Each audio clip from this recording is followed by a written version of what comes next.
In the sacred mountains of Yunnan, where the Chan Zen tradition thrived in its golden era, stood the Temple of Eternal Clouds, one of the most respected centers of Buddhist studies during the Song dynasty. The sun had yet to rise when the young monk began his final journey toward the great temple of the Eastern Mountains.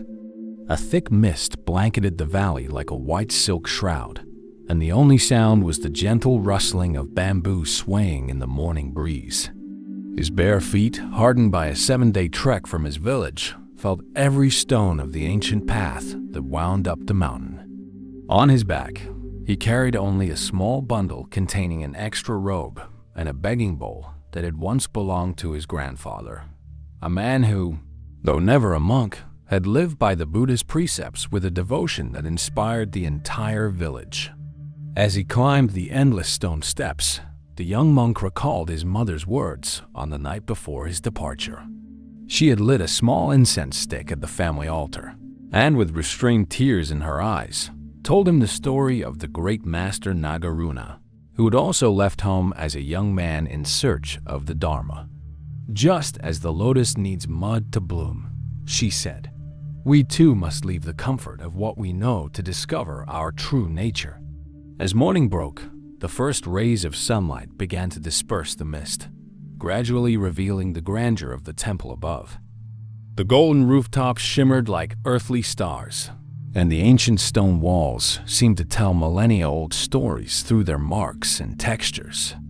The young monk paused for a moment, his heart racing not only from the climb, but also from the realization that he was about to step into one of the most renowned centers of Buddhist learning in the region.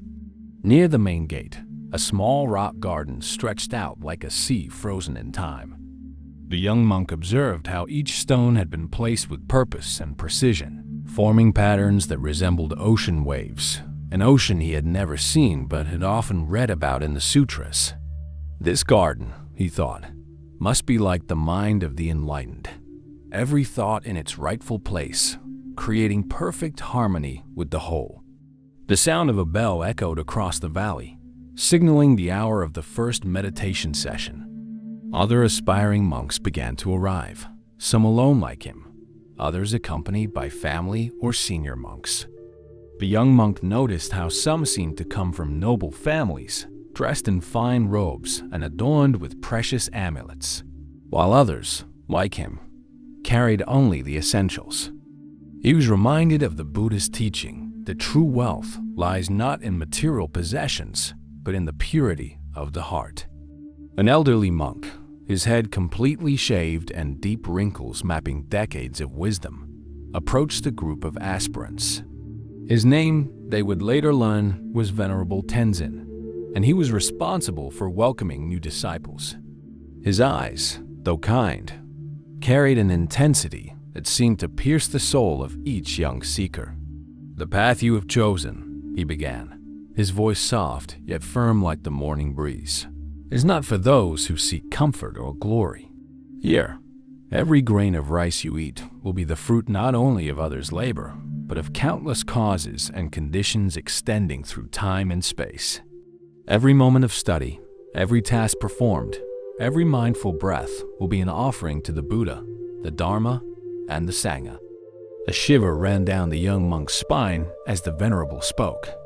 It was as if each word resonated with a truth he had always known, but was only now beginning to fully grasp. He looked at his calloused hands, thinking of how many grains of rice they had planted in his family's fields, and how these same hands would now learn to join in reverence, hold sacred sutras, and perform ritual mudras. The group was led through the main gates, where the aroma of incense mingled with the scent of ancient wood. The temple's corridors seemed endless, each leading to different halls of study, meditation rooms, and dormitories.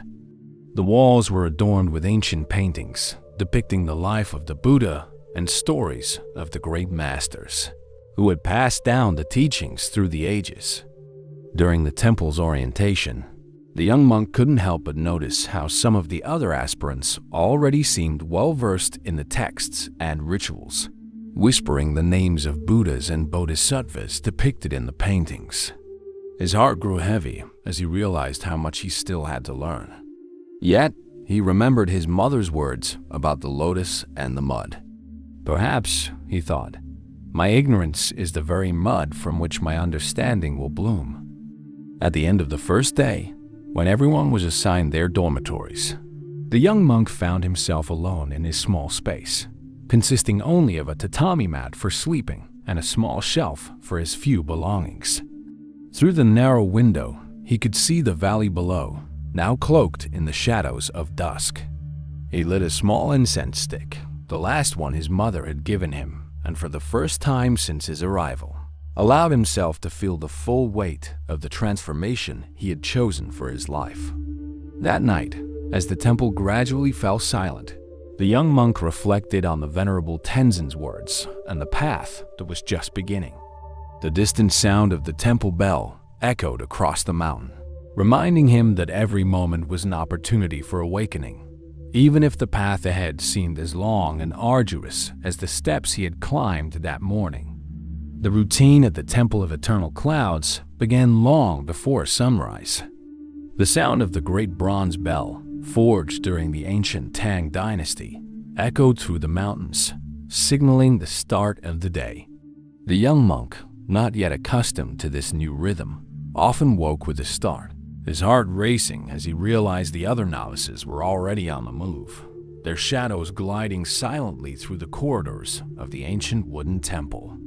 The first months at the temple proved far more challenging than he could have ever imagined. Morning practices began with an hour of Zazen meditation, during which the monks were required to remain perfectly still in the lotus position. For many of the other novices, who came from noble families or smaller temples, this practice seemed effortless. But for the young monk, whose legs were more accustomed to working in the rice fields, each minute felt like an eternity of pain and discomfort. During the recitations of sutras in classical Chinese, his voice often faltered over the ancient words, while other novices fluently chanted the texts of the Heart Sutra and the Diamond Sutra. He struggled to memorize even the most basic verses. The ceremony master, a stern monk named Wei Ming, would often strike his bamboo staff on the floor upon hearing the young monk's mistakes, the sound reverberating through the main hall like thunderclaps of disapproval. How can someone who cannot even recite the basic sutras hope to attain enlightenment? Wei Ming once asked before the entire assembly. The silence that followed weighed heavier than any answer could. The young monk lowered his head, feeling the heat of shame rise up his neck as cold sweat trickled down his back. The nights offered no reprieve. While other novices gathered to discuss the day's teachings or practice calligraphy, he stayed alone in his small room, lighting a thin tallow candle and attempting to memorize characters that seemed to dance mockingly on the page like fleeting shadows. His hands, calloused from years of laboring in the fields, now trembled as they held the delicate calligraphy brush, leaving smudges of ink on the precious bamboo scrolls. One particularly difficult day, after yet another session where his recitation errors had been exposed, the young monk sought refuge in the small garden behind the temple. Among the ancient rocks and the whispering bamboo groves, he encountered an elderly monk who rarely appeared in the main ceremonies. The old monk, named Master Yunmen, was sitting quietly, watching a spider weave its web between two bamboo branches. "I see you also prefer the company of insects over sutras," said the old monk, his gaze still fixed on the spider. The young monk, caught off guard, wanted to apologize and leave, but something in the elder's voice compelled him to stay. "Venerable one," he began hesitantly, "I try with all my heart, but the words do not flow." The other novices seemed to have been born knowing these teachings, while Master Yunmen finally turned to look at him, his eyes gleaming with ancient wisdom. "Watch this spider," he said, gesturing toward the web in progress. "It knows nothing of sutras and cannot recite teachings, yet every thread it weaves is a perfect expression of the Dharma in action. Have you noticed how it never rushes? How each thread is placed with complete attention to the present moment?" The young monk observed silently as the master continued. Many here were born with mouths full of sutras, yet their hearts are empty like drums. They recite the Buddha's words without ever truly understanding their meaning. You, on the other hand, carry the Dharma in your calloused hands and sincere heart. That night, lying on his tatami mat, the young monk reflected deeply on Master Yunmen's words. For the first time since arriving at the temple, he did not dream of sutra characters dancing mockingly before his eyes.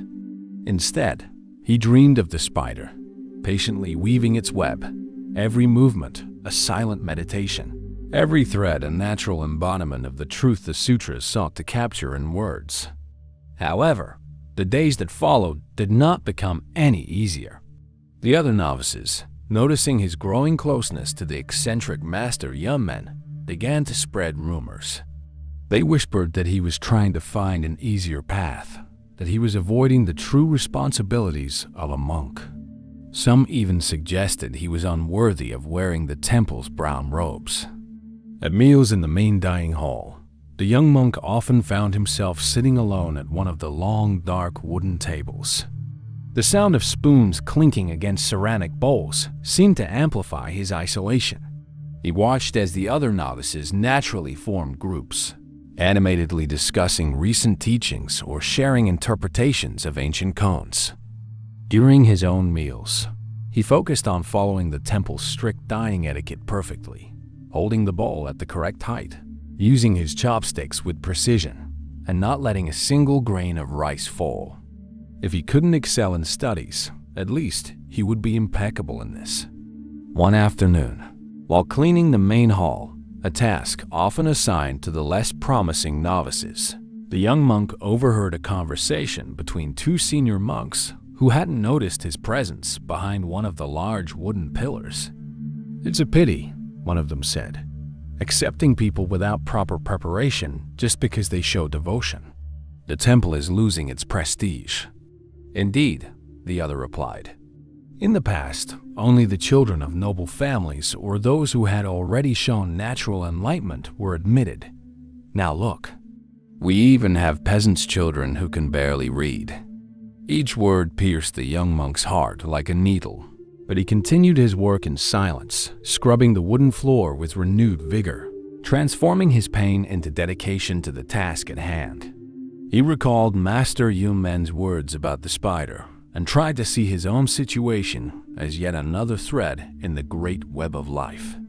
At night, when silence finally enveloped the temple, broken only by the occasional hoot of an owl or the rustle of bamboo leaves, the young monk developed his own ritual. He lit a small incense stick, not the fine incense his mother once used, long since gone, but the simple incense of the temple, and practiced his own meditations. Instead of forcing himself to memorize sutras, he reflected on the day's experiences, seeking to find the Dharma not in ancient written words, but in the life pulsating all around him. It was on a particularly difficult morning, following yet another session of recitations where the young monk had stumbled over the ancient words, that Master Weiming finally made his decision. Standing before the entire assembly of monks, his voice cut through the air like a sharp blade.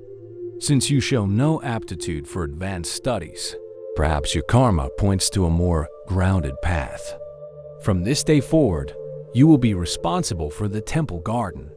The garden in question was neither the elegant Zen garden at the entrance, nor the small bamboo grove where Master Yunmen often sat. It was the old back garden of the temple, a long neglected space primarily used to grow medicinal herbs and vegetables for the kitchen. In recent years, it had become more of a dumping ground for dead leaves than a true garden. When the young monk arrived at the designated spot, carrying the basic tools he had been given, a worn wooden spade, an old hoe, and a bamboo basket, his heart sank. The garden was surrounded by a moss-covered stone wall, and the ground was overrun with weeds growing between abandoned beds. A weathered stone well, half hidden by wild vines, was the only source of water. This will be your new hall of study. Wyoming said, his tone a mixture of disdain and satisfaction. Here, you won't have to worry about memorizing sutras or embarrassing the temple with your ignorance. Alone in the garden, the young monk allowed himself, for the first time since arriving at the temple, to weep openly. His tears fell onto the dry soil, and for a moment, he considered giving up, returning to his village and the simple life he had known. But as he knelt there, hands on the earth, he felt something strange beneath his fingers. Digging lightly, he uncovered a lotus bulb forgotten and dormant, yet still alive. At that moment, a distant memory surfaced, his grandfather telling the story of Master Hunang, the sixth patriarch of Chan, who had also begun his spiritual journey by performing the humblest tasks in the temple. Sometimes, his grandfather had said, it is in the simplest work that we find the deepest truths. With this memory, the young monk began his work. Days turned into weeks and weeks into months. Each morning, he rose before the temple bell to dedicate the early hours to the garden. He started by clearing the weeds, not with anger, but with care and respect, noticing how even unwanted plants had their own beauty and purpose. The old well, once cleared of vines, revealed fresh, crystal-clear water. The act of drawing water became a form of meditation. Each motion of the bucket rising and falling felt like the breath of the garden itself. The stones of the wall, once cleaned of excess moss, revealed natural patterns that reminded him of the sutras he had struggled to memorize. In his solitude, the young monk began to notice things he had never seen before. He observed how ants always found their way home, even when he moved the stones. He saw how earthworms transformed dead soil into fertile ground, a silent but essential labor. He realized that each plant had its own rhythm of growth. Some blossomed quickly, while others took months to show their first signs of life. One morning, as he worked on a new bed, Master Yunmen appeared silently. "I see you have found your own sutra," he said, watching as the young monk carefully tended to the tea seedlings. The elder master approached a bed where medicinal herbs were beginning to sprout and remarked, "You know, there is an old story of a monk who attained enlightenment while cultivating turnips." He realized that each vegetable was a complete universe, each root a connection to fundamental truth. As the seasons passed, the garden began to transform. The beds, now arranged to follow the natural contours of the land, produced not only vegetables for the kitchen, but also flowers that attracted butterflies and bees.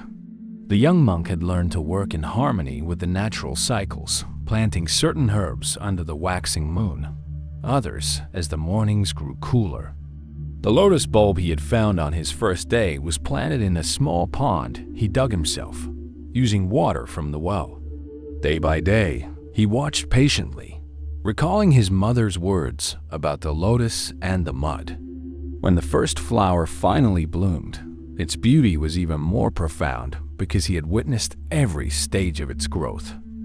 The other monks rarely visited this part of the temple, but gradually, rumors began to circulate about the changes in the once abandoned garden. Some novices, curious, started to visit during their free time, asking questions about the various plants and their properties. The young monk shared what he had learned, not from books but through direct observation and experience. One day, the temple cook, upon receiving the fresh herbs and vegetables, remarked that he had never seen such vibrant and flavorful produce. "It's as if every leaf carries a special blessing," he said, holding up an especially beautiful turnip. "What's your secret?" The young monk smiled and replied simply, "There is no secret. I just pay attention. The plants teach me everything I need to know when they need water, when they need shade, when they are ready to be harvested. It's like a silent conversation." At night, after finishing his work in the garden, the young monk still participated in the temple ceremonies and meditations. But now, even when he struggled with the recitations, there was a peace in his heart that had not been there before. He had found his own way of understanding the Buddhist teachings, not through written words but through daily work with the soil, the plants, and the small creatures that inhabited his garden. With the arrival of spring at the Temple of Eternal Clouds, the garden began to reveal secrets that no sutra could ever contain. The young monk, now spending his entire days in this space, started to perceive a language unlike anything he had known before, the whispers of the flowers. Each morning brought a new lesson.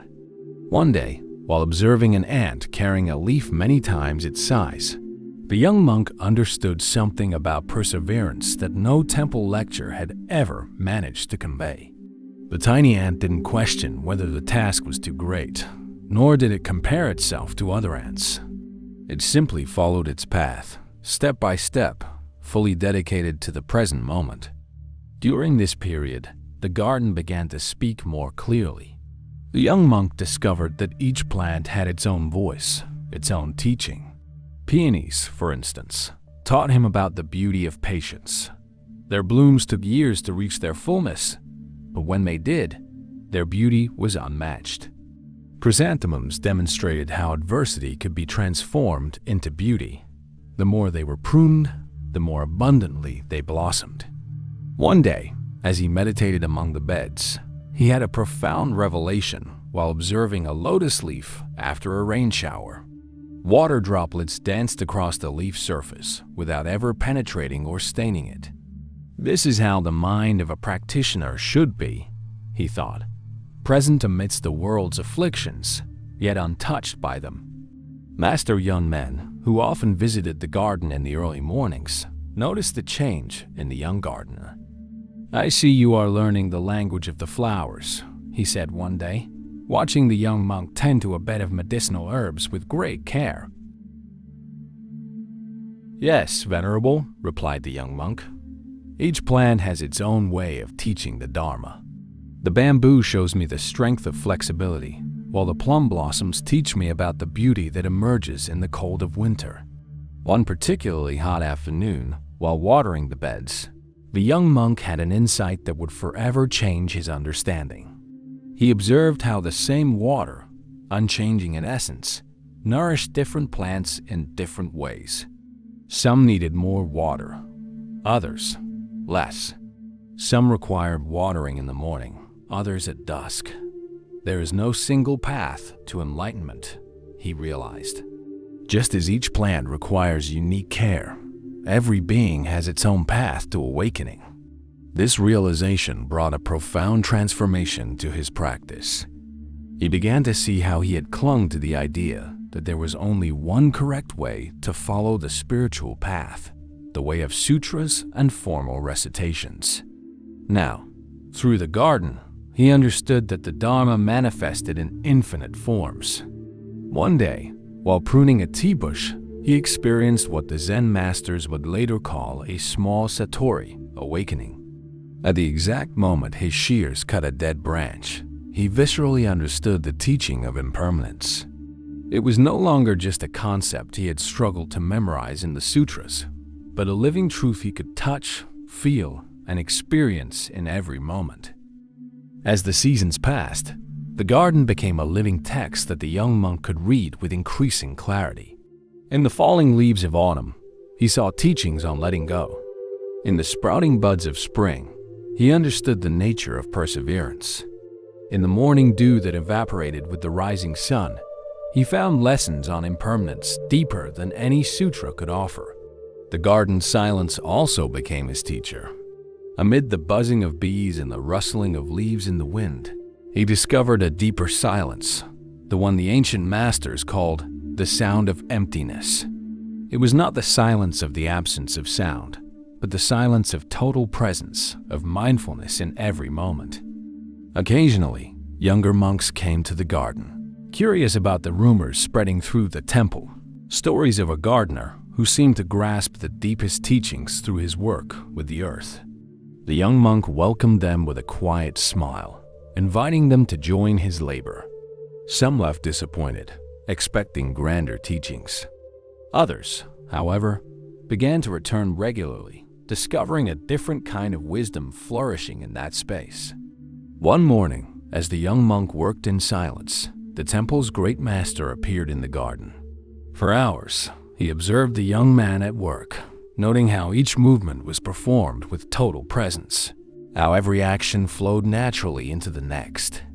At the end of the day, before leaving, the great master remarked, "Some seek the Dharma in the heights, others in the depths. But you, young one, have found it right here, in the soil beneath your feet." As the garden flourished, so too did a comprehension within the young monk that transcended words. He realized that every moment of work in the garden was a form of meditation, every action an embodiment of the Dharma. There was no separation between spiritual practice and daily labor. They were one and the same, just as the water in the pond perfectly reflected the moon without ever trying to reach high to. Autumn had returned once more to the Temple of Eternal Clouds, painting the Yunnan mountains in hues of red and gold. A whole year had passed since the young monk began his work in the garden, and with the changing seasons, a quiet transformation had unfolded, not only in the space he cultivated but also within himself. His movements, once hesitant and clumsy during ceremonies, now carried a natural grace reminiscent of bamboo swaying in the wind. His hands, still calloused from daily labor, had developed a surprising delicacy, whether handling the garden tools or holding his rice bowl during meals. Most remarkable of all was his gaze. The eyes that had once remained downcast, avoiding the attention of others, now held a crystalline quality, like the clear water from the restored well. This change did not go unnoticed. Monks who had once avoided him began to take detours through the garden in their daily routines.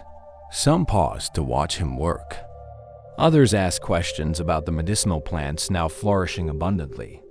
But what truly intrigued them was the young monk's silence.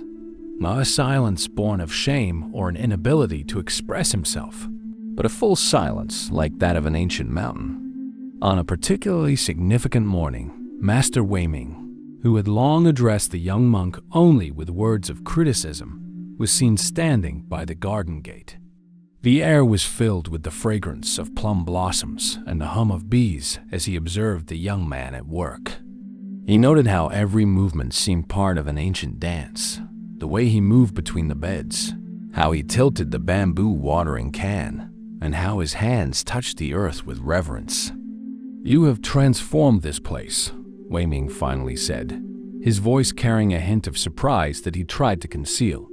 "But tell me, after all this time away from the sutras and formal practices, what have you truly learned?" The young monk continued his work for a moment, finishing the watering of a young chrysanthemum before responding. When he finally spoke, his voice was as clear as spring water. "Venerable Master, each morning, the dew teaches me about impermanence. Each seed I plant reveals the law of karma. Each flower that blooms unveils the Buddha nature inherent in all things. The garden is my sutra, and every living being here is my teacher."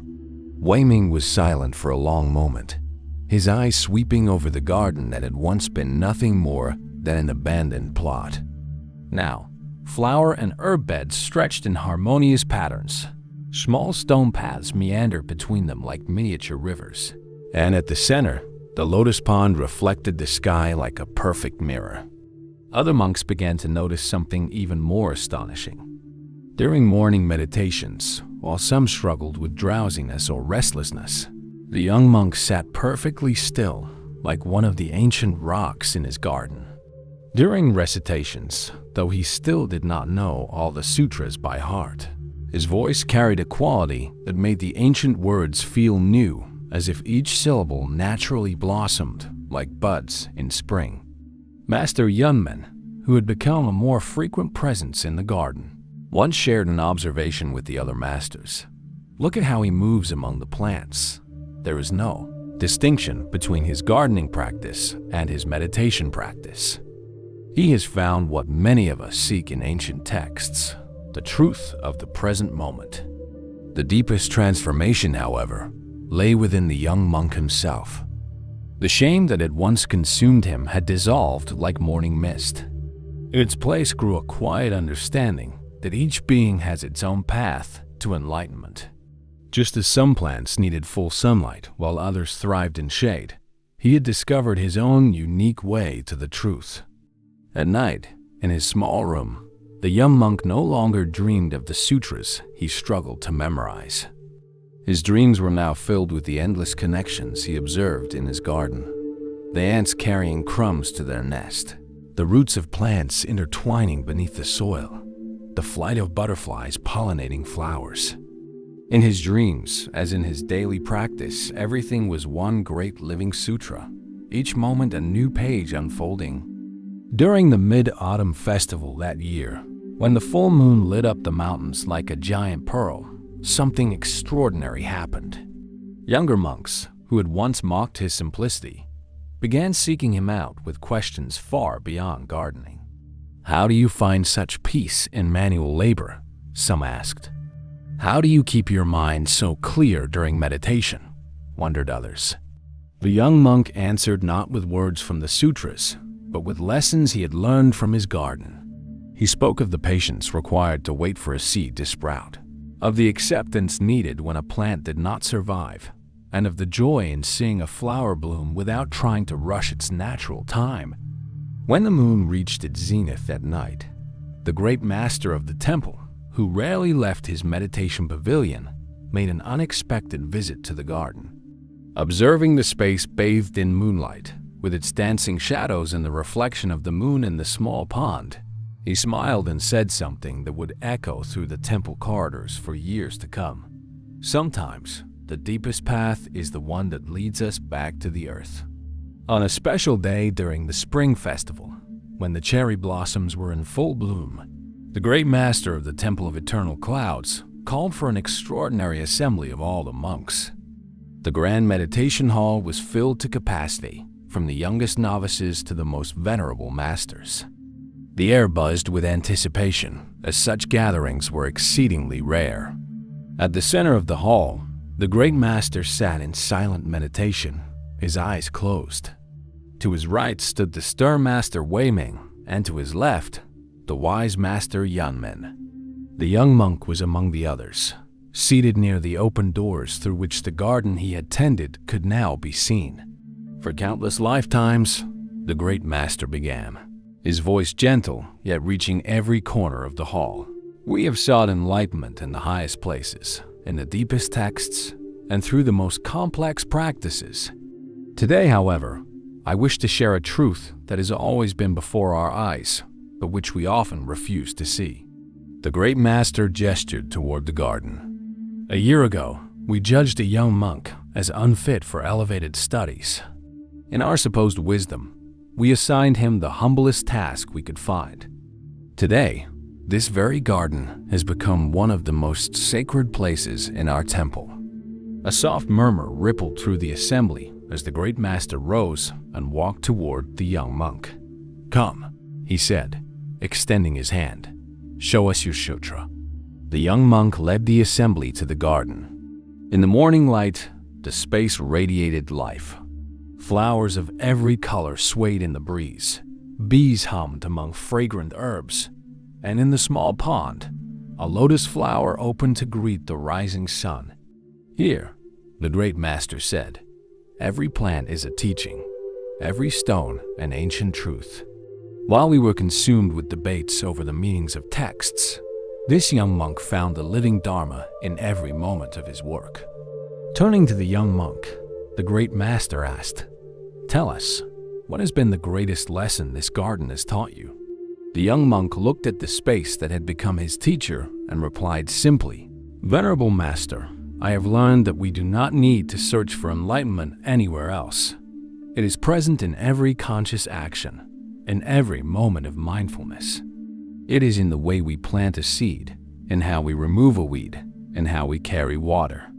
The true practice is not separate from everyday life." The great master smiled and declared, "From this day forward, this garden shall be known as the Garden of Awakening, and its caretaker shall be recognized as a teacher not of ancient sutras, but of a deeper truth, that supreme wisdom can be found in the simplest tasks when performed with full presence and dedication." In the years that followed, the Garden of Awakening became renowned throughout the region. Monks from other temples traveled for days to spend time observing the young monk, no longer so young, engaged in his daily work.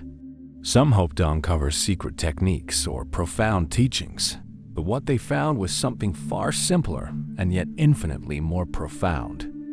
They saw a man who had transformed ordinary labor into sacred practice, who discovered living sutras in every aspect of nature, and who taught not through words but through actions performed with complete presence and mindfulness.